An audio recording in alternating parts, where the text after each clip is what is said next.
Olá, olá, olê, olê, olê, olá, para todo mundo que estava aí acompanhando o Rolê ICL na nossa programação aqui do ICL Notícias.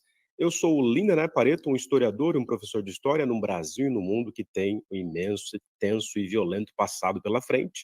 E sou também aqui o nosso curador acadêmico do Instituto Conhecimento Liberta e tenho aqui a missão, a tarefa de, nessa semana, senhoras, senhores, jovens do Brasil, de fazer aqui uma série de mediações sobre debates fundamentais que envolvem a história recente do Rio Grande do Sul e que, no fim das contas, é a síntese do que vem acontecendo no nosso planeta. Portanto, estamos aqui de segunda ontem, até sexta-feira, dia 7 de junho, para debater e ouvir, né, pessoas que estão na linha de frente de tudo que tem acontecido no Rio Grande do Sul, pensando na catástrofe, pensando na política, pensando na arte, na resistência, enfim, senhoras e senhores, clima e catástrofe. O que o Rio Grande do Sul revela, no fim das contas, sobre o futuro do planeta. A minha impressão como historiador sempre é, vocês sabem, que a gente vive dentro de um Titanic. Lembram do Titanic? Que parecia invencível na sua arrogância e que, no fim das contas, raspa o seu casco num iceberg e acaba afundando com toda a sua ideologia do progresso. Digamos que esse Titanic é o nosso planeta, que vai de encontro, se chocando com tudo aquilo que é contrário à vida, à fauna, à flora, e insiste em hipotecar nossas chances de sobrevivência, e, enquanto isso, alguns poucos poderosos ficam tocando os seus violinos enquanto todo mundo afunda. Esse é o propósito nessa semana, ao ouvir as pessoas que estão sofrendo e resistindo no Rio Grande do Sul. Afinal, por que o neoliberalismo nos submete a tudo isso e como vai acabar essa história do Titanic? A gente pode barrar esse grande iceberg ou não? E tenho a alegria de hoje receber duas grandes figuras da arte, da cultura, do teatro, da dramaturgia do Rio Grande do Sul, especificamente de Porto Alegre. Um deles é o meu caro Zé Adão e a Dede Ricardo, também dramaturga, atriz. Enfim, sejam muito bem-vindos aos nossos debates aqui no Instituto Conhecimento Liberta. Peço ao nosso grande público que curta, compartilhe, que fique conosco, afinal, é preciso debater e debater sempre. Minha alegria imensa de ouvir vocês aqui hoje, Zé Adão Barbosa e Dede Ricardo. Eu vou ler para o nosso grande público aqui uma breve apresentação, evidentemente, de vocês, mas vocês se apresentam para o nosso grande público.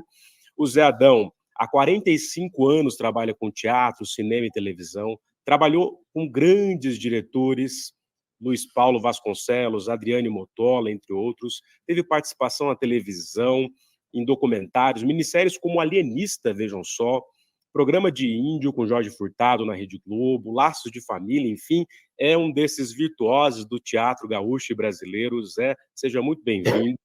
E a nossa Dede Ricardo, que é mulher, mãe, negra, irmã, esposa, atriz e professora, também carimbada no mundo das artes e do teatro.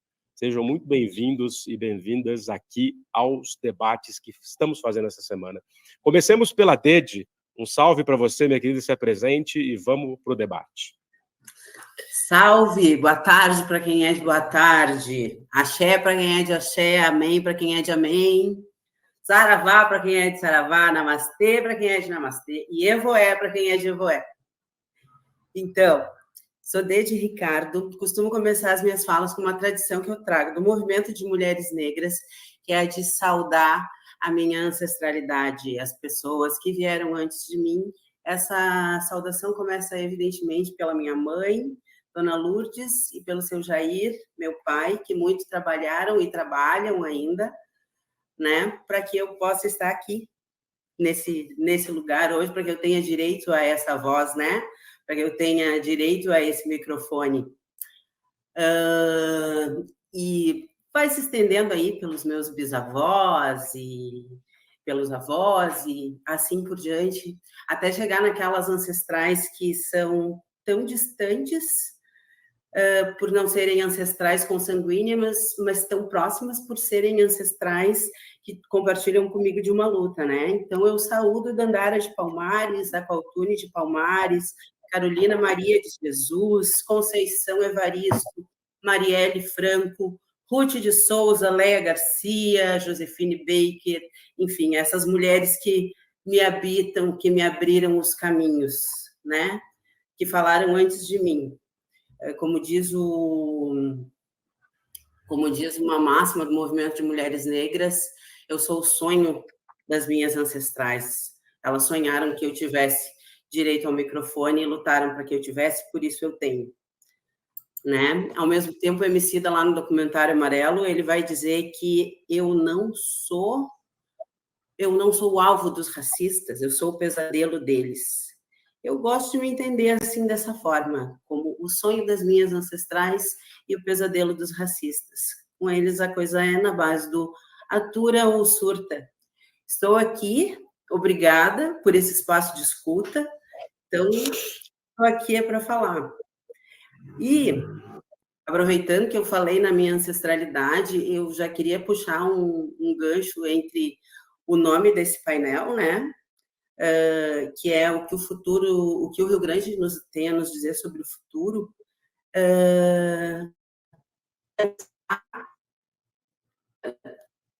Explica da ancestralidade, né? Há quanto tempo a gente vem ouvindo vozes que pensam o futuro a partir da ancestralidade? O Krenak tem um livro que chama O Futuro é Ancestral, né? E quanto a gente não teria poupado? Será que a gente teria chegado nessa catástrofe se a gente continuasse pensando, se a gente continuasse olhando para o mundo de uma outra perspectiva, que não a perspectiva colonizadora, se a gente olhasse para o mundo se sentindo não como integrado à natureza, mas como parte da natureza que nós verdadeiramente somos, né? Eu lembro que ontem o Lindener falava sobre uma coisa do antropoceno, do capitaloceno. Acho que a gente pode ouvir um pouco mais, olhar um pouco mais para os povos originários e para as culturas negro-descendentes, para entender de outra forma, para talvez adiar o fim do mundo também, como diz o Krenak, e arranjar outras soluções de habitar esse planeta tão castigado. Uhum. A gente está sofrendo castigo agora na pele. Totalmente, Dede. É uma alegria te ouvir, né, no alto da sua sabedoria e ancestralidade, que até arrepiado aqui ouvindo você. E agradeço mais uma vez a sua disponibilidade e, evidentemente, a sua luta. Acho que disse tudo, né? No fim das contas, é muito louco como aquilo que se chamou tantas vezes de o homem branco, supremacista e colonialista, agora ele tem que reaprender com aquilo que já acontece há milênios com as populações indígenas e também africanas, que reensinam a esse tal homem branco que ele é um comedor de terra implacável, como diz o Schopenhauer, né? E no fim das contas, sobre isso. Muito obrigado. Vamos entrar nesses debates aqui, já faço algumas questões e também do nosso grande público para vocês. Só lembrando aqui que estamos ao vivíssimo, direto dos estúdios do ICL em São Paulo, e nessa semana fazendo debates fundamentais sobre tudo que se passa no Rio Grande do Sul, ouvindo as pessoas que estão lá, estão na linha de frente, estão pensando, resistindo, reconstruindo a vida, ou pelo menos tentando fazê-lo. E estamos aqui hoje com a Dede Ricardo e com o Zé Adão Barbosa, que são do teatro, da arte, da cultura, e que representam tantas pessoas, digamos assim, nas suas interpretações do mundo. Eu peço a vocês que curtam, compartilhem, façam viajar a palavra do Rio Grande do Sul. Zé Adão Barbosa, que me chegou aqui pelo nosso glorioso Leandro Demore, que fez uma cobertura impressionante. Apresente-se. Um catarinense genial. Um cara genial que eu admiro pra caramba.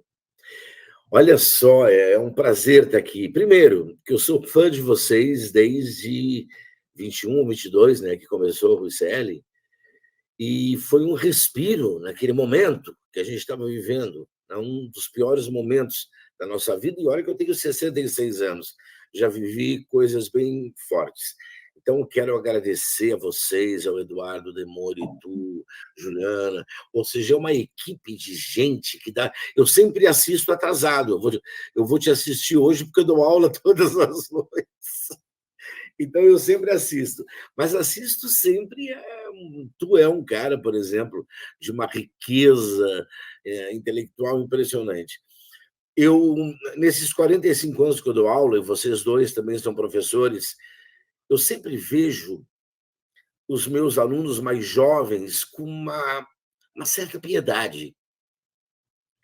Eu, mesmo não tendo tido uma vida fácil, meu pai foi preso político, foi torturado, a minha família foi, né, obviamente, destruída, e eu tive uma infância, uma adolescência sempre com essa tensão, com esse medo. Quando eu vim para Porto Alegre, eu fui para o Grêmio do Julinho, então eu entrei para o Grêmio Estudantil, que era, naquela época, era um veículo de enfrentamento, de luta política, e sempre tive isso, de pensar no que vai acontecer com essas novas gerações, o que vai acontecer com eles. Eu vou contar uma história rapidinha que explica onde eu quero chegar.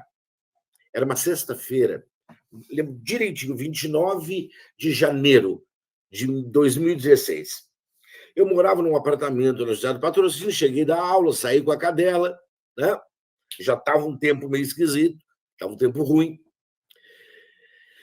Acordei de madrugada, e olha que eu sou, como eu falei, eu tenho 66 anos, tá? Eu vi primavera, verão, outono, inverno, eu era daqueles que passava raíto de sol na praia, óleo bronzeador para bronzear, para vocês terem uma base de como eu vivi uma época em que nos pensava tanto, né, nessa questão. De madrugada, meus queridos Ded e Lindené, começaram a voar persianas. Os vidros da minha sala, que eram vidros grandes, embarrigavam. Voavam pedaços de árvores, curtos-circuitos em fios. Sabe aqueles filmes de Hollywood, aqueles blockbusters que tem uma desgraça, uma coisa... É aquilo. Eu olhei para aquilo, e eu já tinha os meus 60 anos, e eu falei, opa, está começando. Não é que já não tivesse acontecido um monte de coisas antes, mas aquela noite era cinema de terror. Eu lembro, né, Dede, na tragédia grega chama Desmedida, é quando o ator, o herói trágico, chega num desatino que é o ai de mim, né? Ai! É quando o Édipo fura os olhos, a Medeia mata os filhos, é quando chega o desespero. Naquele momento eu pensei, o planeta chegou ao desespero, não aguenta mais. E achei que era aquilo, meus amigos. Não. No outro dia de manhã, eu já entro no Twitter, porque eu sou viciado, né, em política, então eu já entrei, e aí o que eu leio? Mais de 3.000 árvores, ainda não tinham contado tantas, 3.000 árvores foram derrubadas no Parque Marinha e na Redenção. 3.000 árvores. Quando eu li isso, sabe, reavivou a ideia que eu tive na noite anterior. O planeta está na desmedida. Chega, ai de mim, não aguento mais. A partir desse momento, meus amigos, se eu fosse um governador, um prefeito, sei lá, a primeira coisa que me passaria pela cabeça: a partir de hoje, eu vou proteger a minha vila, a minha cidade, a minha rua, né? O meu estado, o meu país. A partir daquele momento, não tinha como tu não pensar que as coisas iam piorar. Então, a hipocrisia que me incomoda nesse momento que nós estamos vivendo é os caras fazerem de conta que eles não imaginavam que algo assim podia acontecer. Eu estou falando de 2016, nós estamos em 2024. Qualquer governante, naquele momento, já teria ficado em alerta. Então, o que mais me incomoda nesse momento é ter que ler bobagens e declarações hipócritas, disfarçadas, covardes, porque tu me dá licença, né? Se eu tenho uma escola, a escola Casa de Teatro, qualquer coisa que aconteça com a escola Casa de Teatro, a culpa é minha. Eu sou o diretor. Não tem conversa. Então, se tu é governador, prefeito, a culpa é tua, não tem conversa. Não tem papo. Como vai se resolver agora é outra coisa. Por isso que quando vocês falaram se teria uma solução, a solução já está dada. O ser humano ficou apavorado. Entendeu? Exatamente. Não, é isso, é isso. Eu acho muito difícil que as pessoas não tenham entendido. Uhum. Mesmo os negacionistas, hein? Até os negacionistas que tiveram as suas casas alagadas, porque deve ter muito negacionista, bolsonarista, com a casa alagada, com a casa destruída, perderam restaurantes, perderam, né, tudo que tinham. Uhum. Compreendeu? Por quê? Pelos candidatos que eles elegeram. Ponto final. Ô Zé, sabe o que eu fico pensando, até para perguntar para você e para a Dede, e fazendo aqui uma primeira questão, saudando o nosso público também. Eu estou tanto vendo aqui as questões do público no chat dos canais do ICL e do Moreira, quanto aqui na nossa plataforma, né? Um salve para a Helena, que é de Porto Alegre. Helena, logo a gente entra em contato para conversar com você. Para a Gláucia também. Mas sabe, Dede, estou pensando aqui que a gente, no fim das contas, na longa duração, no mínimo desde o século XVIII, a gente tem uma nova religião do mundo, que o Walter Benjamin chamou de capitalismo como religião, e que atropelou tudo, né? Como você disse, como disse o Zé Adão agora há pouco. Mas, Dede, eu queria ouvir você, o que apareceu nessa cobertura, que foi tão polêmica, porque começa ali junto com o show da Madonna, e ficou aquela disputa, se cobre, se não cobre, etc. Mas o que você viu nessa cobertura midiática, sobretudo da grande mídia, e que te inconformou diante do que você está vendo aí com os próprios olhos e vivendo na própria pele? Eu acho que uma das coisas que me inconforma, que realmente me perturba, é quando se fala assim, que as pessoas estão recebendo muita ajuda do país inteiro. Sim, tem muitas pessoas recebendo muita ajuda do país inteiro, é verdade. O que me inconforma é que essa ajuda nem sempre está direcionada para as pessoas que mais necessitam dela. Ontem mesmo, quando tu conversavas com o Thales Machado, ele comentou a respeito da situação das comunidades quilombolas, as quais o próprio governador, quando se referiu a elas, disse: a gente não vai conseguir ajudar todo mundo, não é verdade? E esse todo mundo, a gente sabe quem é. Esse todo mundo tem cor. Esse todo mundo, essa tragédia, assim como todas as questões aqui no Brasil, né? A gente tem que sempre pegar as questões de raça e as questões de gênero e colocar elas juntas e analisar as catástrofes e analisar qualquer situação que ocorra pensando nas questões de raça e pensando nas questões de gênero. Por quê? Porque essas questões, elas vão potencializar a catástrofe, elas vão potencializar a tragédia. Tá? Sim, estamos num momento em que todos estão sendo atingidos, estamos num momento em que todos estão sofrendo, mas a gente tem notícias que elas não são tão publicadas, de que, por exemplo, imigrantes haitianos, na hora de serem acolhidos, né, em abrigos, eles ficam por último, né, com uma desculpa de que, mas a gente não fala a língua, a gente não está entendendo muito bem o que eles falam. Eu fico pensando que se esses imigrantes fossem alemães, provavelmente se daria um jeito de entender a língua deles e rapidinho eles estariam acolhidos. Que ficam com os piores colchões, que ficam com as piores roupas, que ficam nos piores lugares, né? Então, essa é a parte que a grande mídia sobre a qual a grande mídia não está falando. Por isso, o coletivo de mulheres negras, do qual eu faço parte, coletivo Atinuqué, né, disponibilizou lá a sua chave,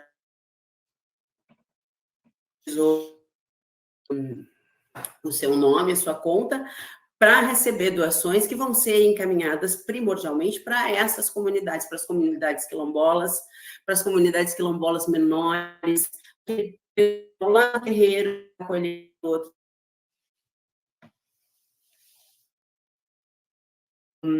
quilombo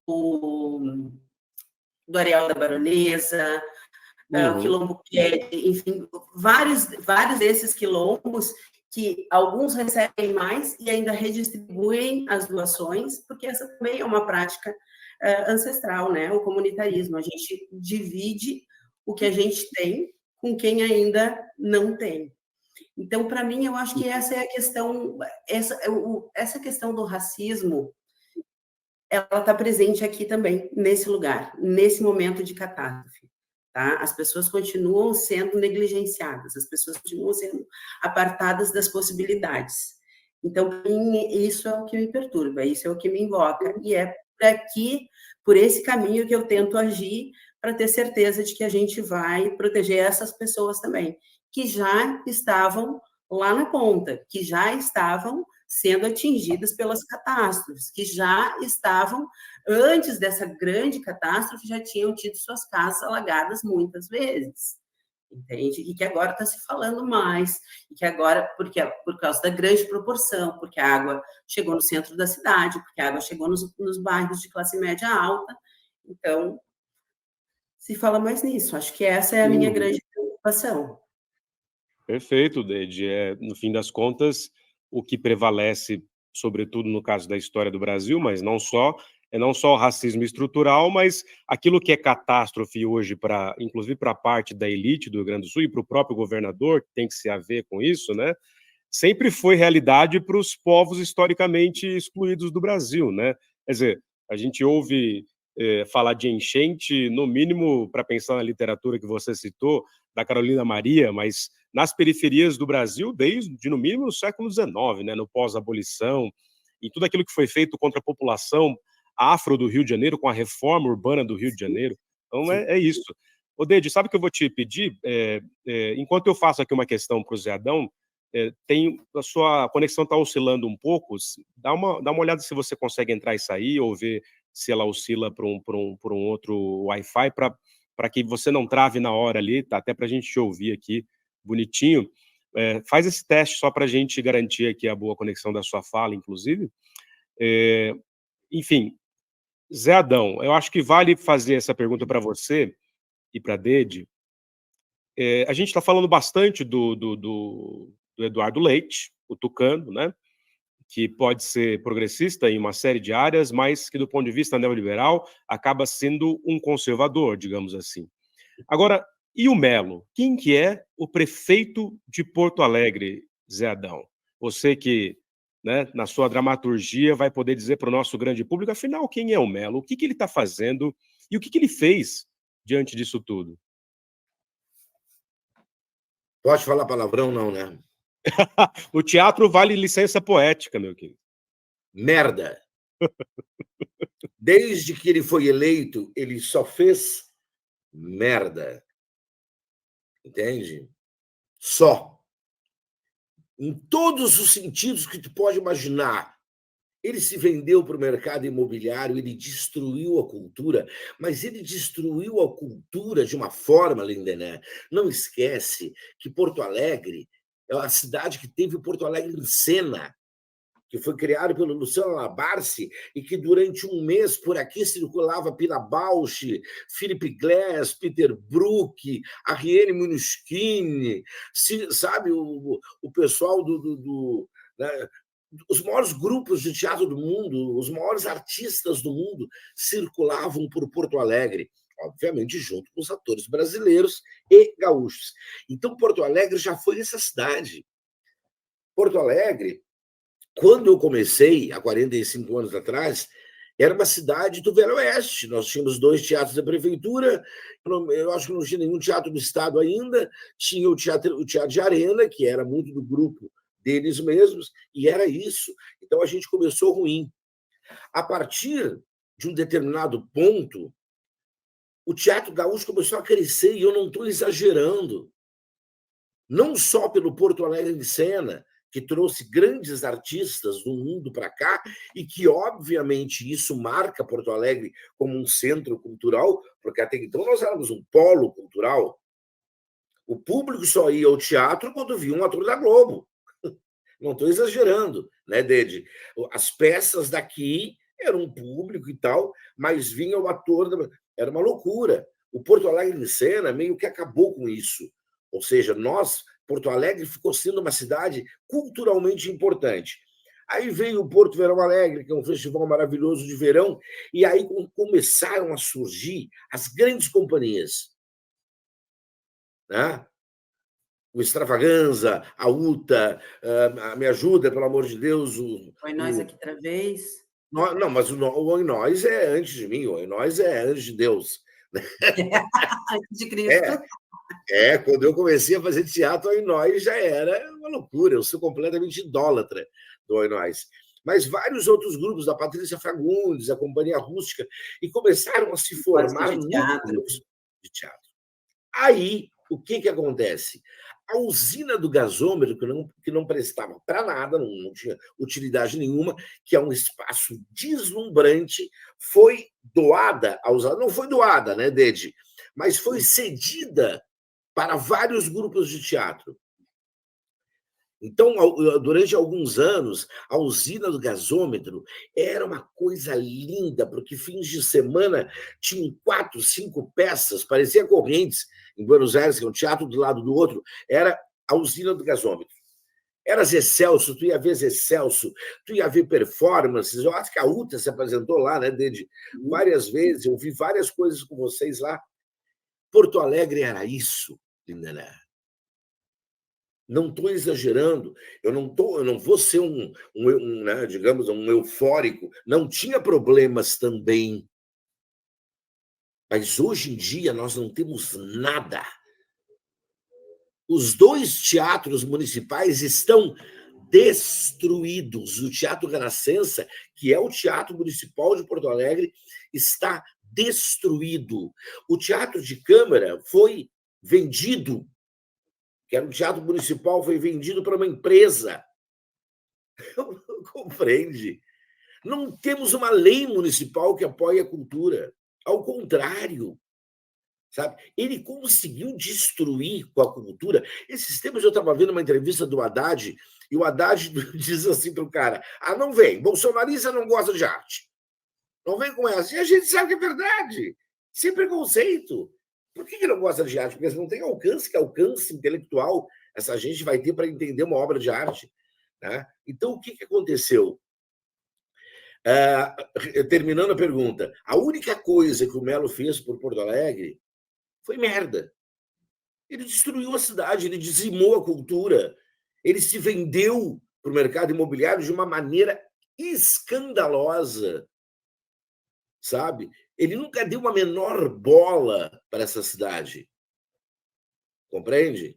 Eu falo isso de coração porque é uma pessoa, para mim, medonha. Entendeu? Eu tenho pesadelos que esse homem volte a governar, porque, para mim, ele não deveria voltar nem como síndico de prédio. Ele deveria sumir da política e, de preferência, da vida. É isso. Desculpe o desabafo. Não, mas quando a gente pensou nesses encontros, né, contando com o Dede, com você, com a Iris, com todo mundo, com a Manu, com a Márcia Tiburi, que virá também, com a Cacica também, Querexu, na quinta-feira, é para desabafar mesmo. Estamos aqui para isso, nesse circuito de afetos e de solidariedade no desespero, né, Dede? Eu estava falando aqui para ele sobre o Melo. Todo mundo põe o foco no Eduardo Leite, né, por N motivos, porque é o governo do Estado, mas a gente, pelo menos aqui naquilo que é os sudestinos, né, no alto de suas grandes fortunas concentradas, obviamente, mas a gente ouve falar pouco do Melo. Inclusive, se eu não estou enganado, ele é do PDT, não é? Um partido de tradição trabalhista e que ele joga na lama. O Brizola deve se revirar no túmulo. O Brizola era amigo do meu pai, um dos homens mais geniais que eu já conheci na minha vida. O Brizola deve estar, assim, morrendo de vergonha. Deve ter saído do partido, na verdade. Na outra vida, ele deve ter largado o PDT. Não é isso. Dedi aí, o Melo e as questões, inclusive, para as políticas culturais que envolvem a comunidade afro. Eu dizia para o Thales ontem, você deve ter visto, quando o Luiz Inácio, né, chega no Sul e faz aquele discurso dizendo: nossa, eu não sabia que tinha tanto afro-brasileiro no Rio Grande do Sul. Né? Quer dizer, eu falei para o Thales que a gente deveria fazer uma nova rodada de leituras sobre historiografia da escravidão e da escravização para o Luiz Inácio, né, Dede? Sim, certamente. Certamente. Nós temos muitos negros no Sul, nós temos muitos artistas negras e negros no Sul e que estão por aí, e que daqui para o mundo, né? Porque é isso, né? A gente, como artista, a nossa missão é andar por aí e levar a nossa voz o mundo afora, a vida afora, né? Inclusive, hoje em dia, e depois de alguma série de políticas afirmativas, né? Eu mesma sou fruto de políticas afirmativas, de ações, de políticas públicas em educação e cultura, né? Então, eu começo a minha carreira artística através de um projeto bancado pela prefeitura, chamado Projeto de Descentralização da Cultura, que levava oficinas de artes para as periferias da cidade de Porto Alegre, né? Então, ali eu começo a fazer teatro, me aproximo da classe teatral, começo a conhecer os grupos, começo a ir ao teatro. Já contei essa história uma vez, num conto que escrevi, numa crônica que escrevi, mas vou contar ela novamente, que a primeira peça que eu fui assistir no teatro foi no Teatro de Câmara, Túlio Piva, com Zé Adão Barbosa em cena, né, que era Zou, né, com o Renato Campão, dirigida pelo nosso saudoso Marcos Barreto, enfim. E a partir desse momento, esse era um projeto que não tinha exatamente como função formar artistas, mas estimular a cidadania a partir do aprendizado do teatro, mas formou artistas, muitos, né? Não poucos, e muitos negros, né? Apesar de não ter esse caráter, esse viés racial, a partir do momento em que um governo municipal, né, uma administração popular, ela foca políticas públicas de cultura na periferia, ela vai encontrar quem? Ela vai encontrar com a população negra, né? Então, a partir desse momento, daí só para diante, né? Aí eu comecei a fazer teatro, aí eu entrei na graduação na Universidade Estadual do Rio Grande do Sul, que foi fundada na época do governo Olívio Dutra, aqui no Rio Grande do Sul, né? E que tinha cotas, que nasceu com cotas para pessoas pobres, não cotas de viés racial, mas com cotas para pessoas pobres. E, de novo, tu vai focar na pobreza, tu e as pessoas negras. Depois da graduação, mestrado com bolsa da CAPES, depois entro no doutorado com vagas reservadas também para a população negra. Então, é esse olhar a população negra que a gente vê nesses governos mais progressistas, nesses governos com esse viés de esquerda, né? Ele vai acabar beneficiando as pessoas negras, né? Ele vai acabar emancipando socialmente essas pessoas. E quando a gente emancipa a população negra, é aí que o Brasil se desenvolve. É aí que o Brasil vai para frente. Não existe progresso da nação sem as pessoas negras se beneficiarem. Não vem aí eu vou usar a expressão que a direita costuma usar de mimimi, aí eu é que vou usar, não vem com mimimi de meritocracia, porque não vai rolar, sabe? Abre as portas, porque a gente tem força para entrar, e a gente tem vontade de trabalhar, e a gente tem vontade de crescer. E quando a gente cresce, é isso que acontece, o Brasil cresce junto com a gente. Sensacional, Dede. Quer dizer, mais Estado significa não só política de cotas raciais, mas, no fim das contas, políticas públicas de maneira geral, né? E isso mudou a história dos brancos pobres e muda, sobretudo, na história do Brasil, a vida de pretos e pardos, né? Isso é tão patente na nossa história, eu fico sempre também impressionado com isso. Dede, e, afinal, nessa cobertura também da grande imprensa, pouco se fala tanto da questão indígena quanto da questão racial, né? Sempre jogam tudo no mesmo balaio, mas a gente sabe que, né? Isso te mobiliza aí também, né? Sim, certamente. Certamente, a questão racial, ela constrói o Brasil, O Brasil é construído a partir... O Brasil cresce a partir a partir da escravização, não é verdade? Então, quando a gente fala das pessoas atingidas pela catástrofe, a gente está falando de pessoas brancas e pessoas negras, mas a gente está falando também, a gente está falando mais especificamente uma concepção de um que resulta em catástrofe. Travou? Travou, Dede. Acho que está oscilando bastante agora. Mas agora acho que voltou ao normal. Pode continuar, por favor.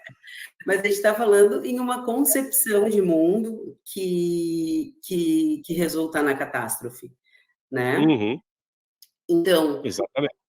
A gente precisa começar a olhar para o mundo, e agora eu falo também como professora, como alguém que acredita como uma forma, na educação e na arte, né? Porque, na verdade, assim, eu como professora e como atriz, acredito que o Zé também vai concordar comigo, que as coisas, elas acabam se misturando, né? Elas acabam entrando num mesmo lugar, assim. Arte educa e educação educa.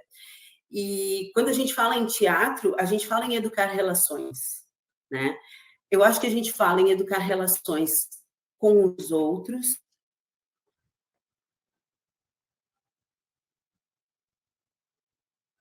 A Deide está travando aqui, ó. Ô Zé, deixa eu aproveitar aqui para te perguntar. Pergunte.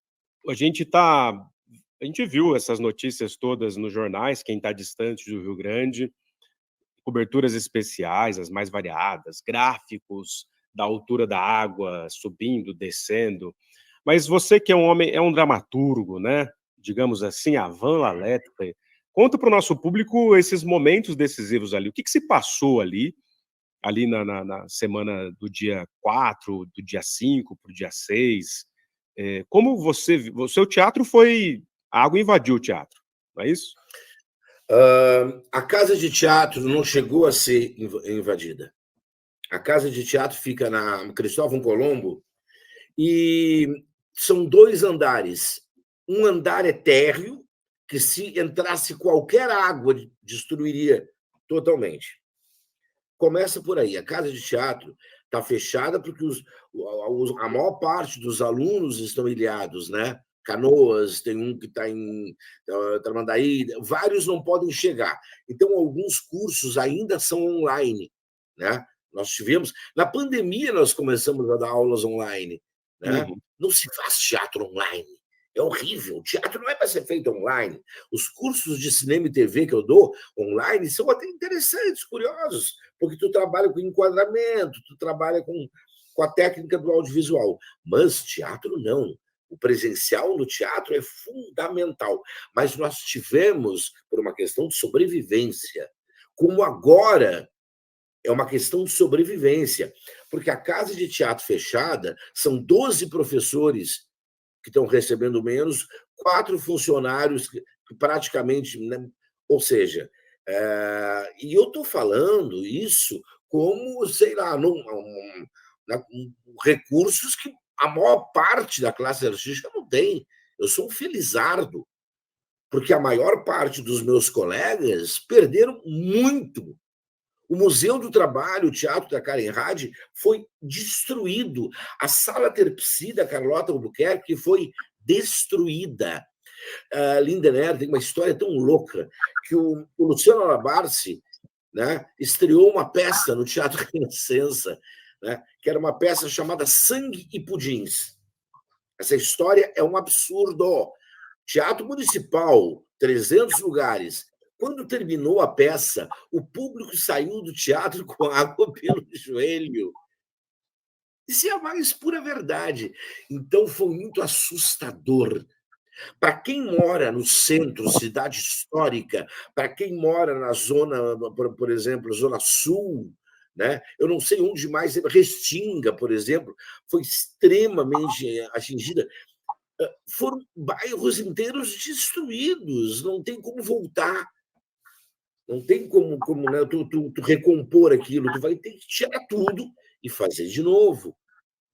Compreende? Agora, O povo não sabia. Por que o povo, o Melo tentou empurrar para o povo? Por que essas pessoas vão morar ali, então? Olha, o prefeito que pergunta isso. Azar é deles que foram morar ali. Ninguém mandou morar ali. Ou seja, jamais o povo, por isso que eu disse, o povo vai pensar diferente. Sabe? Porque nenhum de nós sabíamos que das 8 bombas, apenas 2 funcionavam. Como é que o povo vai saber disso? Caramba! Sabe? Como é que o povo vai saber que as comportas estavam, né, com brechas? Como é que o povo ia saber que a rede de esgoto estava completamente, né, tomada? O povo não sabia disso. Então não tinha como se precaver. Por isso que existe um culpado, só alguns culpados, porque, né, tem culpados por tudo. Né? Agora, nós não estávamos preparados. Eu, sinceramente, vi cenas, a Deide deve ter visto também, de cinema de terror. Filme de terror. A sensação que a gente tinha é que Porto Alegre ia ficar abaixo da água. E eu moro em Petrópolis, zona alta. A sensação que a gente tinha é que a cidade ia ficar abaixo d'água. E ficou em partes, né? Ficou. Uhum. Né? Ficou embaixo d'água. As imagens são aterrorizantes. Tem imagens que tu não acredita. Tem uma imagem que, para mim, foi uma das mais icônicas, em que uma casa grande, eu não sei se Matias Velho, algum lugar assim, a casa abriu no meio. Foi um pedaço da casa para cada lado. Entendeu? Parecia inteligência artificial. Não está acontecendo isso. Está.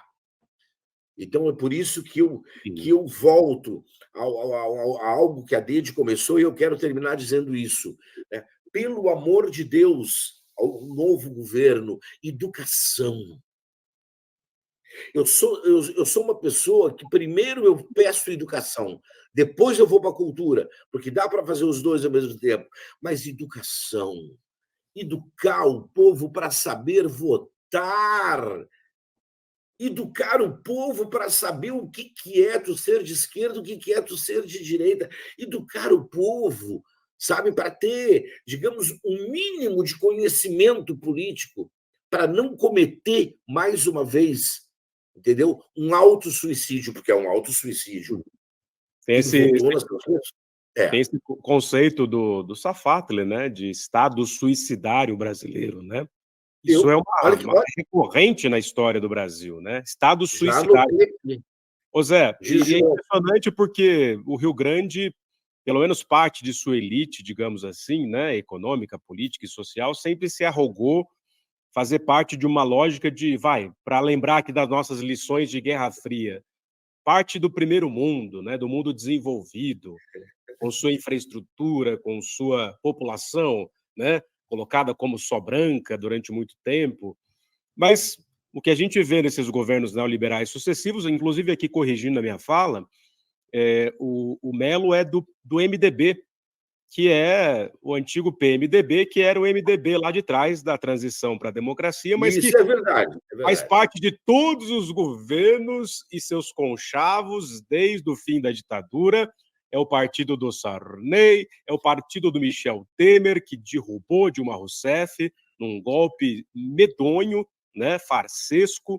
Quer dizer, então, esse Rio Grande não existe mais, de governos que se arrogam de primeiro mundo. Até isso perderam, já era complicadíssimo. Mas isso aí é muito mais uma lenda urbana, né? Né? Nós tivemos grandes governantes de esquerda em Porto Alegre, mas tivemos muito mais de direita, né? E os de direita, sinceramente, foram os mais destruidores. Não é só ver a história do Rio Grande do Sul e tu vai perceber, né, que nos governos de direita, bom, eu sou do tempo do MDB e da Arena. PTB. A Arena era a posição e o MDB a oposição consentida, né? Consentida. Então, o que acontece? Não, mas voltando à coisa da... Foi o Zé aqui em destaque, aqui, meu glorioso Henrique. Ó. Voltando à coisa... Só para encerrar a questão da educação. Educação para saber votar, educação para saber ser um cidadão consciente. Aí sim entra a cultura. A hora que o governo começar a investir em cultura como uma educação paralela, porque a arte ela é salvadora, a arte é libertadora, a arte abre as mentes. Eu vejo porque eu tenho uma escola há 20 anos e os pais que colocam seus filhos com 6 anos nos dizem isso. Em 1 ano, o meu filho mudou completamente. Sabe? Tem alunos na casa de teatro que entraram com 6 anos, né? Como Gabriel Borsato, que hoje em dia é um cara maravilhoso, eu posso citar porque ele vai se orgulhar. Ele começou a estudar conosco com 6 anos, com 16 anos ele era ator profissional. Hoje em dia ele está fazendo televisão, teatro, cinema. Tu compreendes? Então, é uma educação fundamental. Fundamental. Eu agora sou padrinho do grupo de teatro da Vila Nova Cruzeiro. Ainda ontem estava falando com eles, né, que eu vou ajudar na próxima montagem. Pô, se tu conhecesse a Vila Nova Cruzeiro, tu ia dizer como é que esses caras, esses 6 habitantes, pensaram em fazer teatro aqui? Certo? Então, teatro na periferia, teatro nas escolas, o Festival Amador de Teatro, porque tem artistas geniais que vêm do interior do Rio Grande do Sul. Quanto mais nós educarmos um povo... Bom, eu estou fazendo uma peça, né, de teatro do Gilberto Schwartzman, e que é exatamente isso. Né? É uma família milionária que um deles recebe um amigo que é professor de letras e fala para ele sobre a morte de Van Illich. Uhum. E eles começam a entrar numa paranoia. Né? Depois eu até li que o marido da Sandy, o Lucas, né, se separou. Porque é um livro que dá um susto nas pessoas que, de alguma forma, só pensam em si, né, no seu mundinho, na sua bolha, no seu dinheiro, nas suas contas bancárias. É um livro que a cultura serve para isso, Linda, né? A cultura abre as mentes. E nós precisamos muito investir em cultura. Oxalá, adoro Margareth Menezes, tem vários amigos, né, que estão lá. E eu fui a Brasília agora, né, falamos muito sobre isso. Se conseguir juntar educação e cultura, nós vamos ter outro povo. Eu não estou sendo ingênuo. Não resta dúvidas. Inclusive, eu aproveito a deixa, Zé, para quem não conhece o nosso instituto, vou aqui divulgar a palavra do Instituto Conhecimento Liberta. A gente, Sensacional. no fim das contas, vocês sabem, né? A gente surgiu no auge da pandemia enquanto Instituto de Arte, de Cultura e Educação, e em função disso, naquele desespero pandêmico, Gessé Souza, Eduardo Moreira e companhia fundam o Instituto com 12, 13 cursos. Fiz parte dessa primeira leva de professores e professoras do ICL, dando aulas remotas, tanto na instituição que eu estava, em Campinas, quanto no próprio ICL, me reinventando e também tendo um alento, né, porque a gente podia falar deliberadamente, sem censura, da tragédia criminosa da gestão pandêmica do Jair Bolsonaro, né? Então, são nesses momentos de crise que a arte e cultura sempre dão uma direção, dão um farol fundamental, e você e a DED representam isso aí em Porto Alegre. Portanto, o ICL é essa plataforma de educação, de arte e de cultura, que conta com bolsas de estudo, somos mais 70 mil já alunos e alunas, 30 mil bolsas, multiplataforma, a gente tem praticamente hoje 300 cursos livres de todas as áreas do conhecimento e com figuras como Noam Chomsky, Nancy Fraser, Cornel West, figuraça, né, da intelectualidade negra norte-americana, mas que fala para o mundo e para todos os oprimidos do mundo, está conosco também no ICL.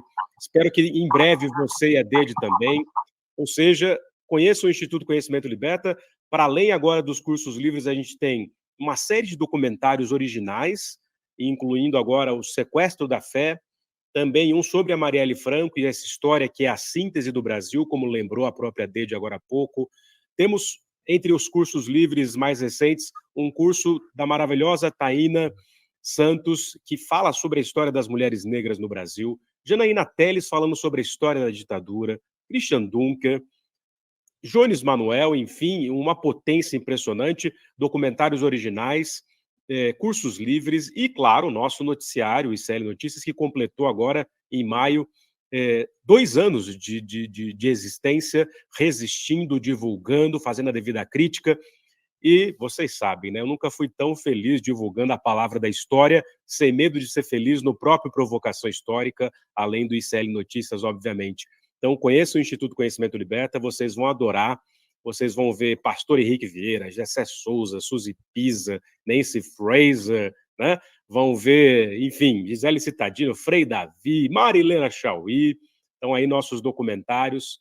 Os links estão aí para vocês conhecerem, por um preço absolutamente simbólico, porque vocês é quem bancam esse projeto. Aleluia! Enfim, meu caro, quando você ficou a conhecer o ICL pelo Demore? Foi através do Demore, né? Foi com o Demore. Mas eu me lembro na época, era uma época em que eu estava assim, fui bem foi 22, assim, foi um dos piores anos, né? Assim, porque foi o final onde ele estava fazendo horrores. Estava fazendo assim, né? Já que eu vou sair, vocês vão me pagar. E eu me lembro que eu comecei a ouvir o Leandro e aquilo me fez muito bem. Depois comecei a ouvir o Eduardo, depois a gente e tal. Porque eu digo assim, ai, meu pai, aí tinha Marcinha Tiburi, sabe? E aí, obviamente, tem várias outras grandes falas que tem nas redes sociais. E isso, cara, naquele momento, nos deu uma força tão grande. Porque como tem gente inteligente nesse Brasil, eu estava vendo agora Renato Freitas, estava vendo o padre Henrique, né? É um prazer ouvir aquele homem, sabe? É um prazer ouvir aquele homem.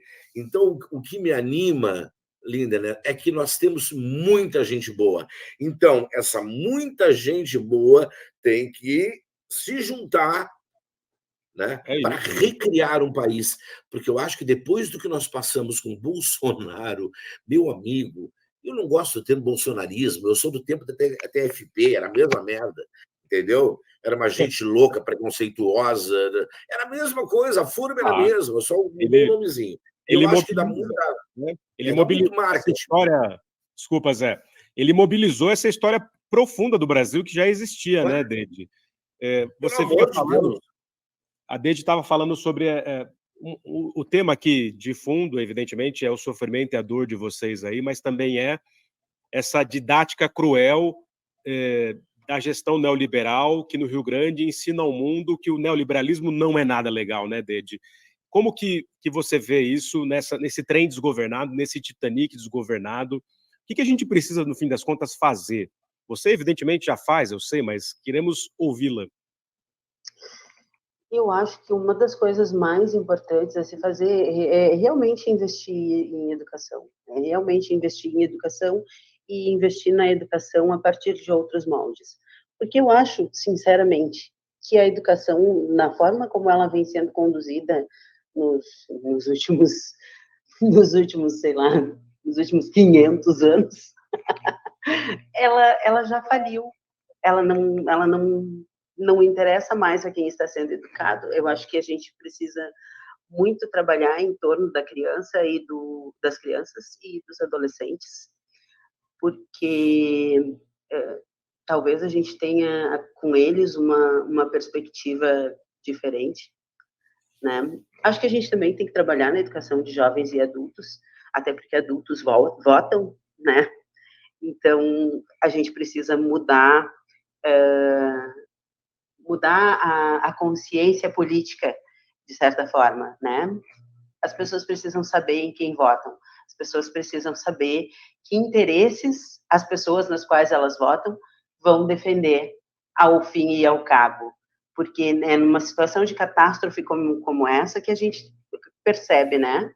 Olha só o que essa pessoa está defendendo agora, e que eu votei nela, e que não adianta mais, porque já votou, e ela está à frente, tomando decisões que são completamente prejudiciais, que só causam mais prejuízos à situação das pessoas mais necessitadas, né? Então, eu acho que a gente investe na educação de jovens e adultos, eu acho que a gente investe na educação de crianças e adolescentes, e eu acho que a gente investe nessa educação pensando em que ela precisa ser renovada de alguma forma, e que talvez essa renovação venha da ancestralidade, venha do que está antes, né?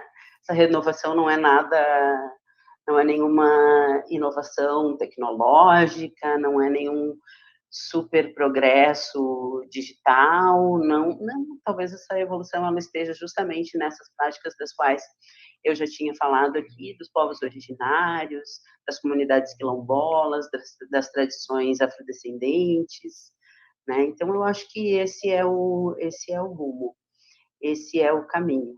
A educação que nos pensa humanos como parte da natureza, como parte a educação que não nos educa para o sucesso financeiro, que não nos educa para enriquecer, que nos educa para enriquecermos comunitariamente, né? Que nos educa para sustentar e não sustentar o que aqui está, mas para sustentar o que pode vir, o novo, né? E que é o antigo. Bom, quando a gente começa a fazer essa curva, essa espiral do tempo, é muito doido, mas ao mesmo tempo é nisso que eu acredito, é isso que eu acredito que possa nos trazer alguma forma de alento, alguma forma de cura. É isso. Exato, Dede. E aí tem essas afrotemporalidades da história do Brasil, né, que sempre se narrou de um jeito só catastrófico e de vitimização, mas a resistência começava no próprio navio tumbeiro, né? Quer dizer, aquilo que a gente vai chamar de quilombo. O Quilombo dos Palmares, você bem sabe, com Zumbi, Dandara e companhia, durou 100 anos, né? São 100 anos resistindo contra a mesma ideologia do progresso. Aquele senhor de engenho branco do século XVII e XVIII, aliás, 16 e 17, né? Agora, tu imagina que nesses 100 anos, 30 mil pessoas, cerca de 30 mil pessoas chegaram a viver. Voltou. Oi? Não, deu uma travadinha, mas voltou. Destrava, bora. Foi. Imagina que nesses 100 anos, cerca de 30 mil pessoas chegaram a viver no Quilombo dos Palmares. Cerca de 30 mil pessoas, e algumas dessas viveram sem ser escravizadas em plena época escravocrata, né? E que era um lugar que tinha fartura de comida, fartura de educação, fartura no qual também as mulheres tinham uma importância, né? Que não recebia apenas negros e negras escravizados, fugidos, que estava recebendo também pessoas indígenas, ciganos, ciganas, enfim, quem fosse perseguido por aquela sociedade escravocrata era bem recebido no Quilombo de Palmares e lá podia viver uma outra espécie de vida. Eu gosto de pensar a educação dessa forma, eu gosto de pensar a educação assim, gosto de pensar a arte dessa forma também, acolhedora, e que se sustenta, e que anda pelas próprias pernas, e que vai contra uma maré destruidora. Eu gosto de pensar dessa forma. Eu acho que é para isso que eu estou aqui, tanto no campo da educação quanto no campo das artes, para fazer disso aqui um quilombo. Um quilombo permanente, né, Dede? Você é doutora em educação, né? Isso mesmo. Um quilombo permanente. Em pleno e perene estado de resistência e luta. Não, isso é muito... A história do Brasil é isso o tempo todo. Ao mesmo tempo que tem uma elite que governa constantemente desde sempre, claro, ressignificada, o Brasil também, além de ensinar as piores coisas, pode ensinar as melhores coisas em termos de resistência, né, Dede?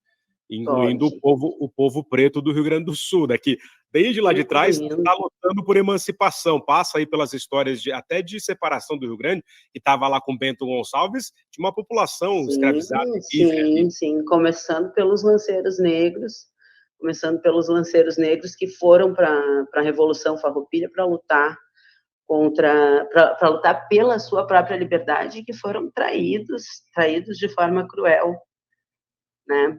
Quando a gente fala no hino do Rio Grande do Sul, é uma coisa que a gente fala sempre, ontem o Thales também falou, quando a gente fala no hino do Rio Grande do Sul, tem duas coisas que para mim chamam a atenção. A primeira delas é a que ele falou, povo que não tem virtude acaba por ser escravo, quando a gente sabe que quem não tem virtude acaba por escravizar, né? E a outra é: sirvam nossas façanhas de modelo a toda a terra.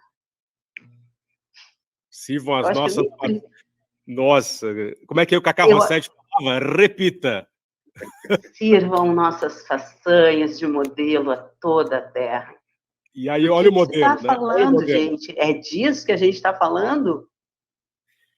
É disso aqui que a gente está falando? Por favor. É um Estado...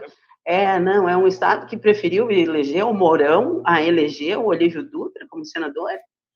É desse tipo de façanha que a gente está falando? Impressionante. E o Mourão, nessa hora? Mourão falou que está em paz.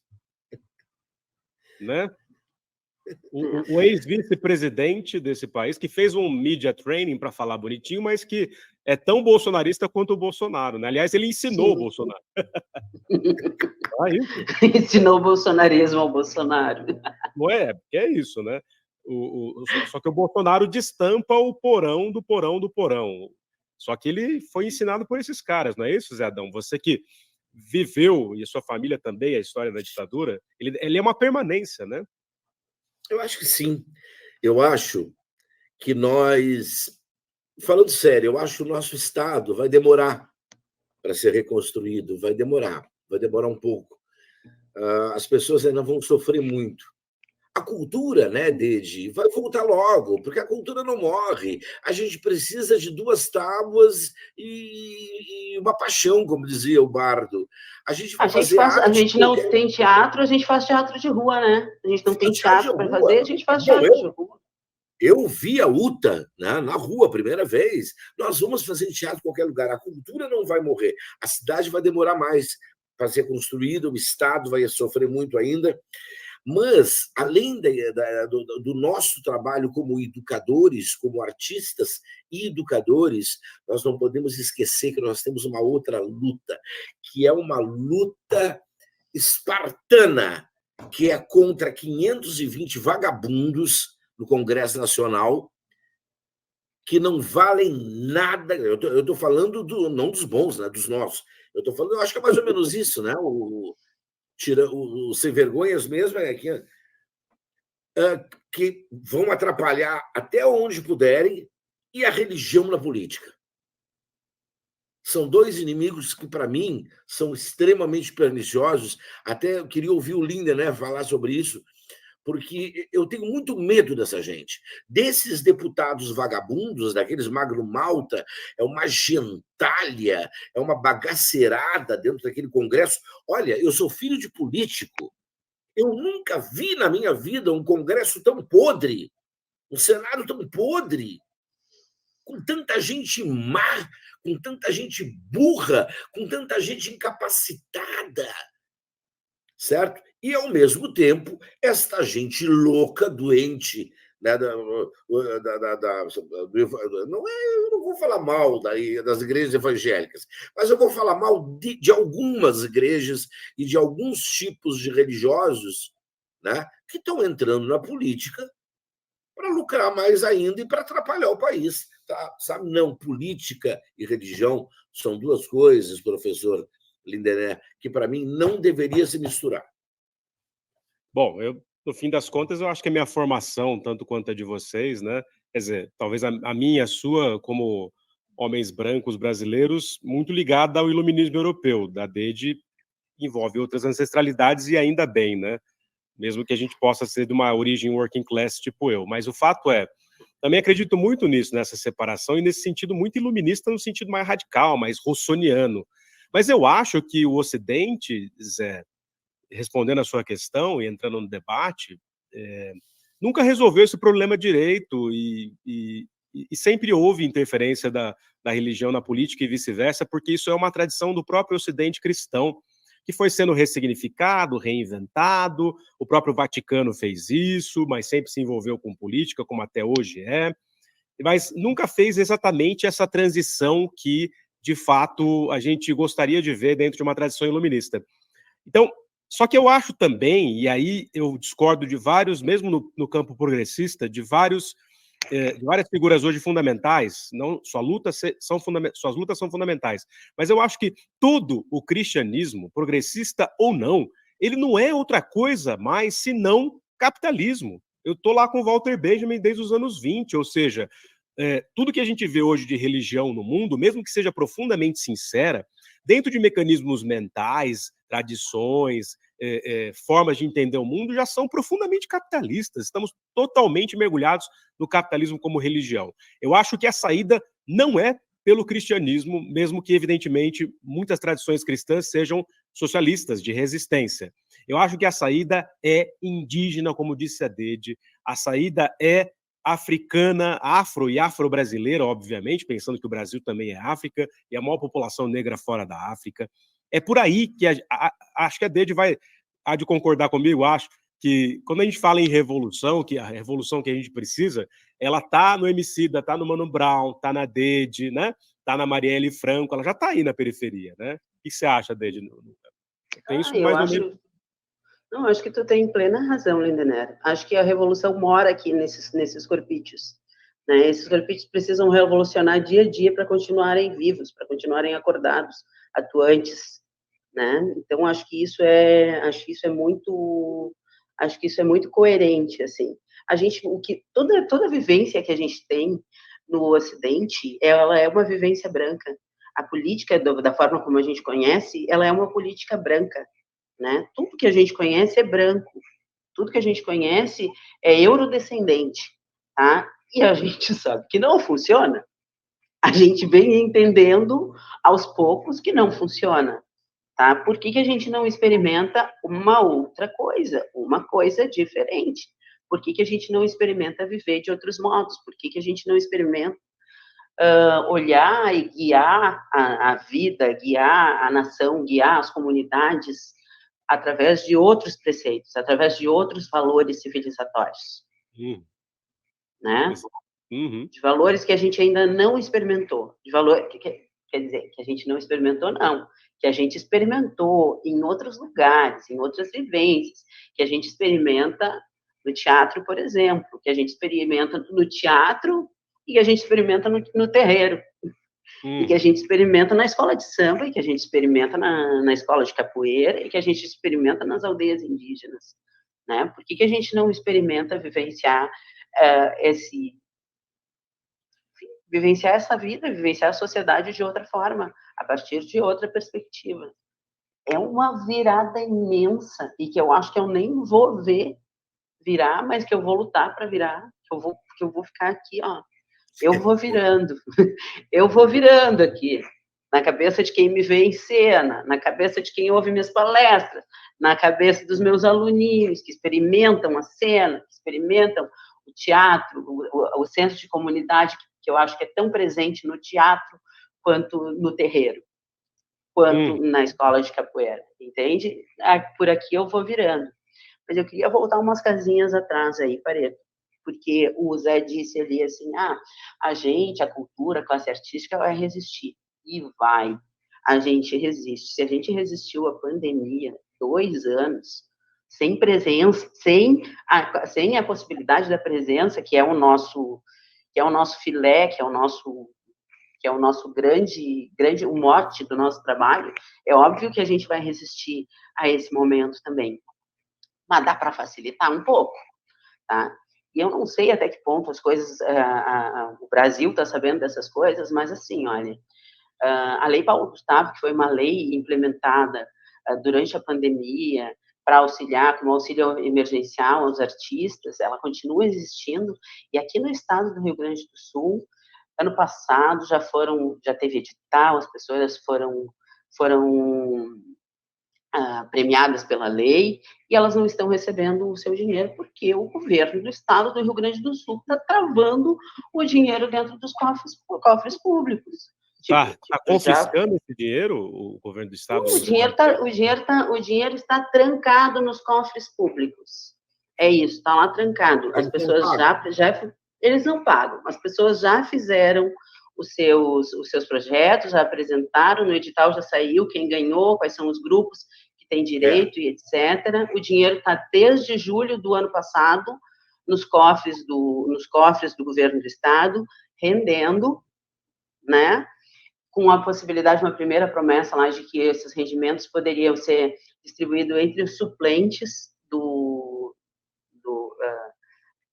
das pessoas, os suplentes ali que venceram o Deide, mas então né? o governo federal da ministra Margarete Menezes repassou a grana, o edital diz que era para ter pago e vocês não receberam porque o governo do Leite retém a grana, é isso? Retém a grana e está criando impasses burocráticos, tipo, agora vocês têm que apresentar um novo plano de trabalho, tá?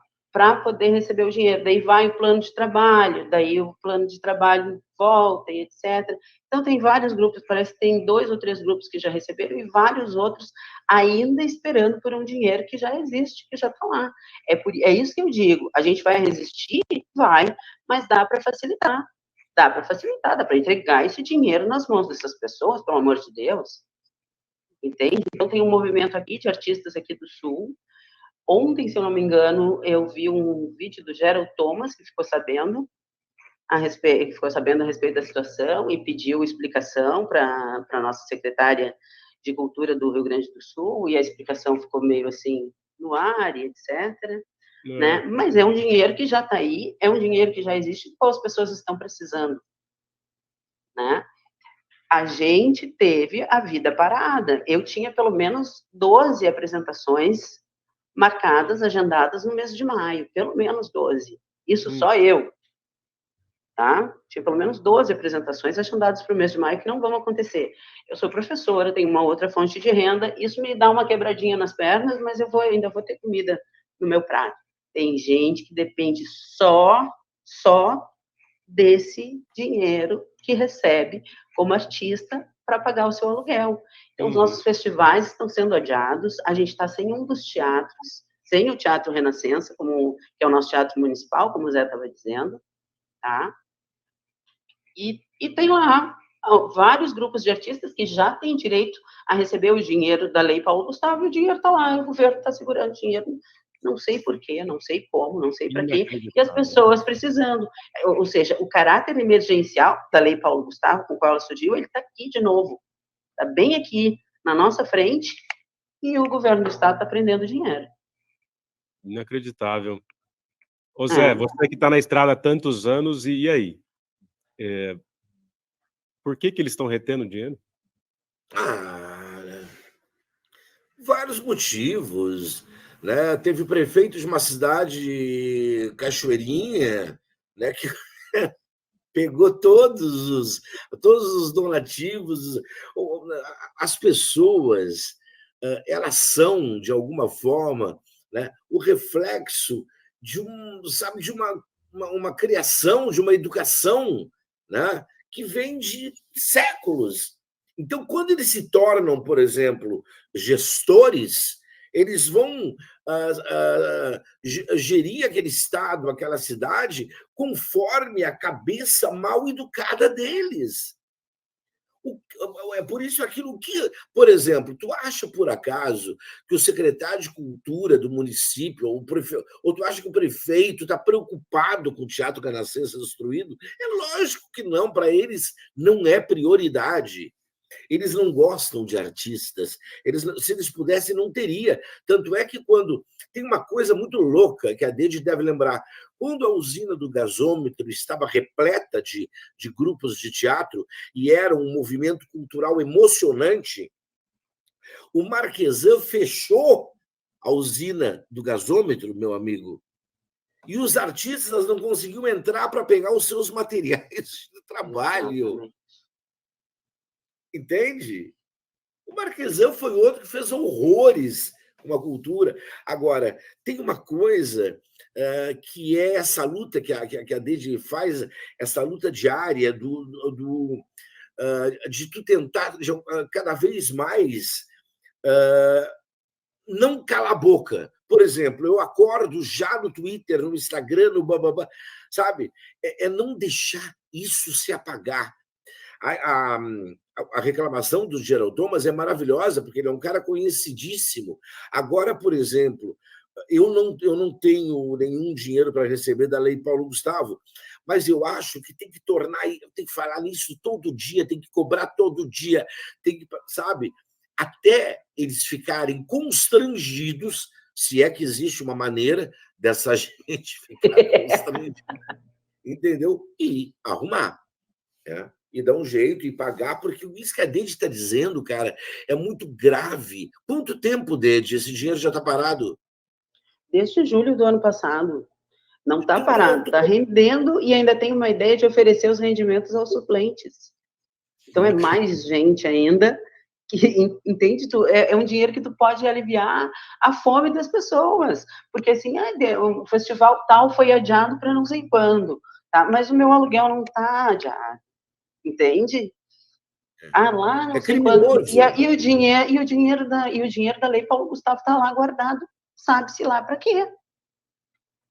Assim como a LIC, por exemplo, a LIC, que é a única lei de incentivo que nós temos, né, parou, simplesmente parou. É surreal, porque a LIC não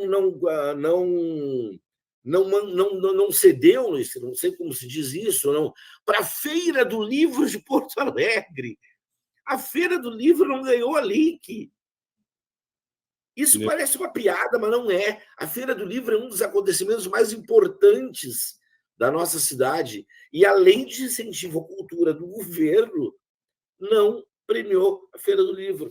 Ou seja, é uma luta diária, é uma luta não só dos trabalhadores de cultura, porque nós, artistas, a gente tem mais nome, tem mais conhecimento, mas junto conosco, né, Dede, vão iluminadores, cenógrafos, figurinistas, sonoplastas.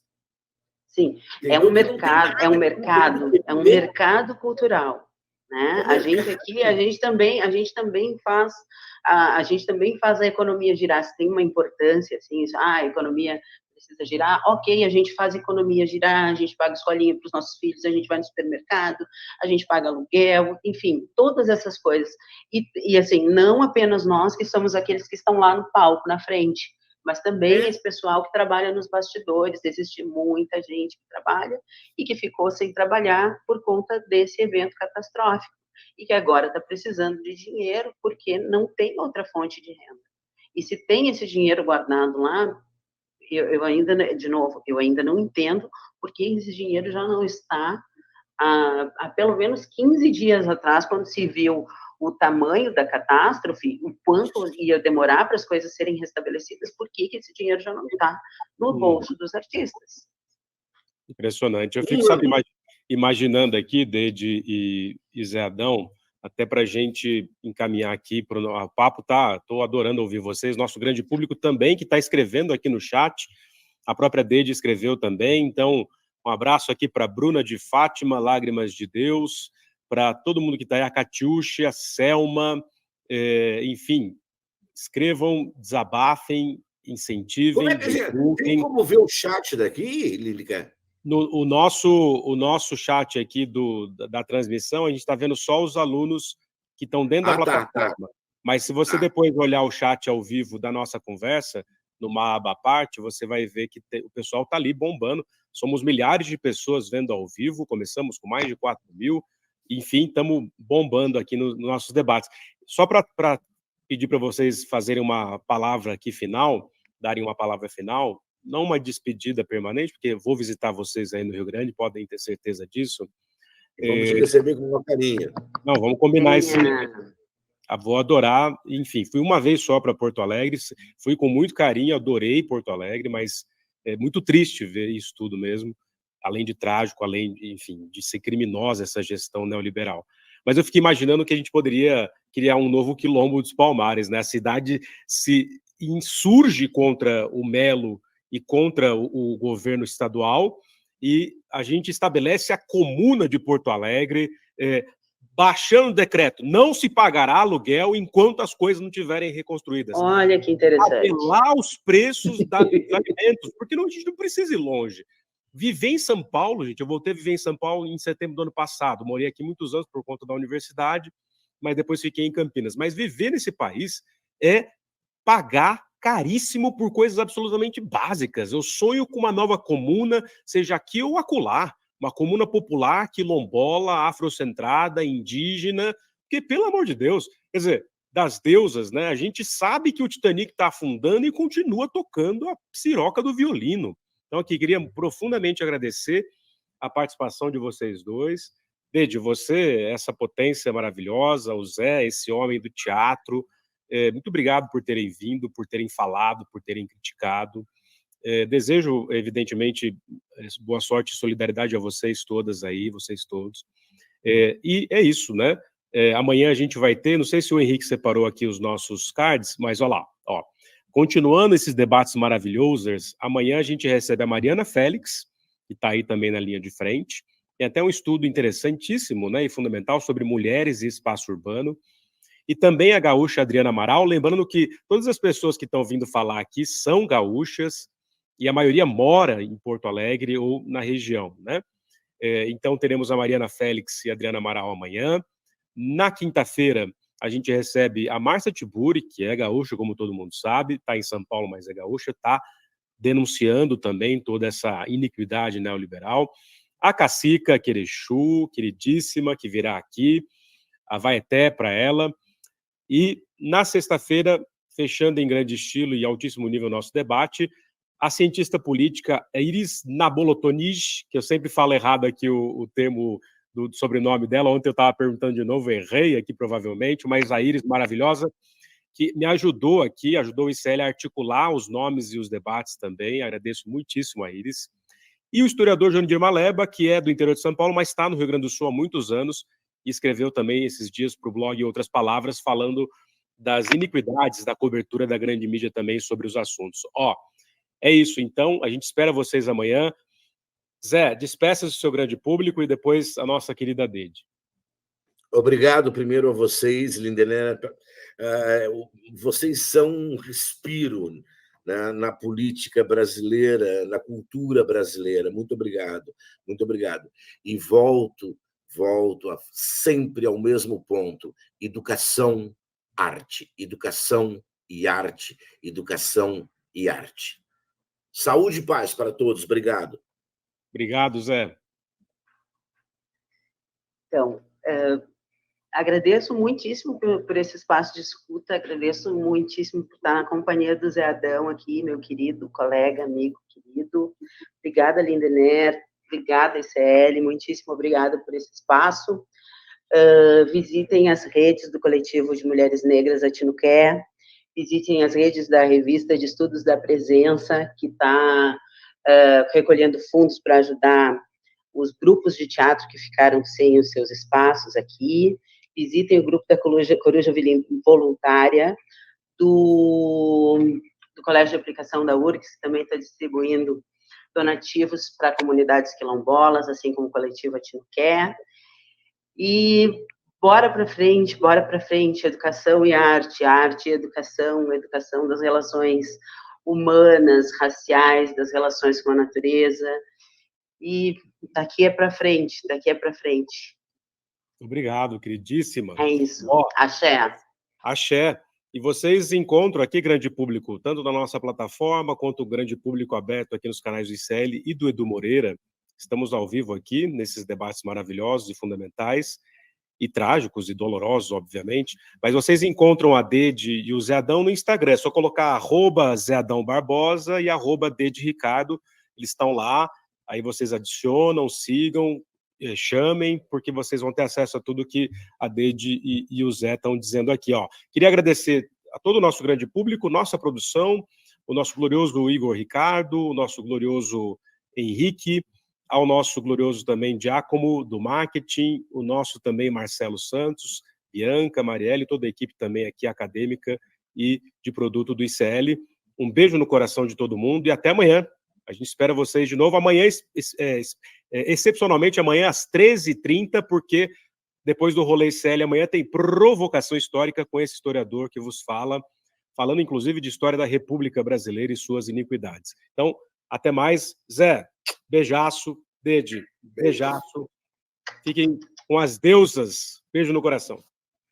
Beijo. Beijo.